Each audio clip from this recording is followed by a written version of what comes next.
Hello students, अब देखिए question number 33 कह रहा है एग्जामिनेट देन साइन एक्स। आपके पास एक फंक्शन से एफ एक्स इक्वल में साइन ऑफ मॉड एक्स। आपका क्या है, कंटिन्यूस फंक्शन से। अगर आप चाहो तो एक्स इक्वल सी पे आप चेक कर सकते हो, L H L limit, R H L limit और फंक्शंस की वैल्यू लेके। लेकिन मैं आपको कंपोजिट मेथड से बता जो हमने 32 में किया था, तो उससे आपकी क्या हो जाएगी, चीज़ें ईजी हो जाएगी। आपने पहले वाला किया था तो आप लिखोगे बाई कंपोजिट फंक्शन।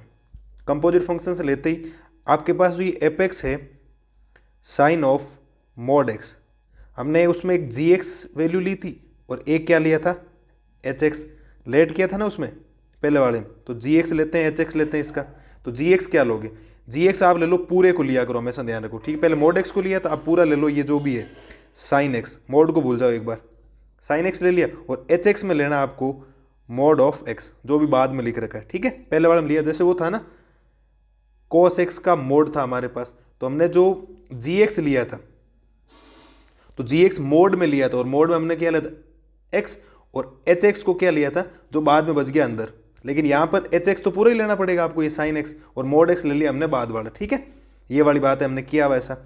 अब इसका आपने क्या निकाला था, जी ओ एच निकाला था। जी ओ एच का मतलब क्या होता है, जी एच एक्स, तो जी एच एक्स की जगह आपके पास क्या है, मोड ऑफ एक्स।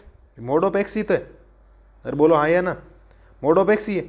इसके बाद देखो तो जी ओ एच आपके पास क्या आएगा, तो जी मोड ऑफ एक्स, तो एक्स की जगह आ जाएगा मोड, तो ये हो जाएगा साइन की जगह साइन। यहाँ जी एक्स में जहाँ एक्स है वहाँ मोड लग जाएगा, तो यहाँ हो जाएगा मोड। ये वैल्यू आ गई, तो आप लिखोगे, और ये याद तो आपका क्या फंक्शन है, तो आप लिखोगे so g x and h x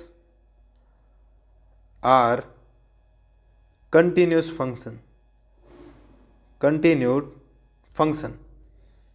So GOH equal में sine of mod x is also continuous function.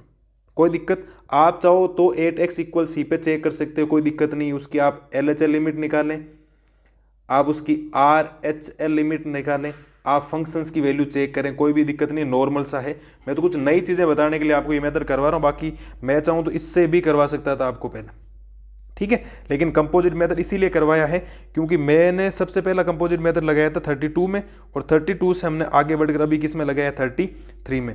तो अगर आपको 32 समझ में नहीं आया, 33 आ जाएगा आराम से, ठीक है। 32 देखो, 33 आराम से आ जाएगा। वैल्यू मेन दिक्कत क्या है कि जो भी ये पूरा फंक्शन है ना, ये वाला, ये इसको आप जी एक्स वैल्यू पुट करोगे, ये ध्यान रखना। और आगे जो भी लिख रखा है मोड ऑफ एक्स है, तो ये हो गया एच एक्स, और ये हमने 11th क्लास का फंडामेंटल पढ़ रखा है, तो इजी वे में हो जाना चाहिए, ठीक है। आप चाहो तो 8x इक्वल सी पे चेक कर लेना, L H L, R H L और फंक्शंस की वैल्यू, वहां से भी आपके तीनों इक्वल आएंगे, तो तीनों इक्वल आती वैसे भी आपका क्या हो जाएगा, कंटिन्यूस फंक्शन हो जाएगा। वैसे भी आप देखो ना कि ये जो साइन एक्स है ये भी आपका कंटिन्यूस होता है, all trigonometric functions are continuous, और मोड ऑफ एक्स भी कंटिन्यूस फंक्शंस होता है। और अगर इनका मल्टीप्लिकेशन करोगे तो साइन ऑफ मोड एक्स आएगा, तो ये भी तो आपका क्या आएगा, कंटिन्यूस फंक्शंस आएगा। इसमें कोई दिक्कत वाली बात होनी ही नहीं चाहिए, ठीक है। अब एक बचा 34 क्वेश्चन, थोड़ा सा लेंदी है लेकिन इंपॉर्टेंट है एग्जाम के हिसाब से। मिलते हैं जल्दी उसका सॉल्यूशन लेके, तब तक के लिए थैंक यू।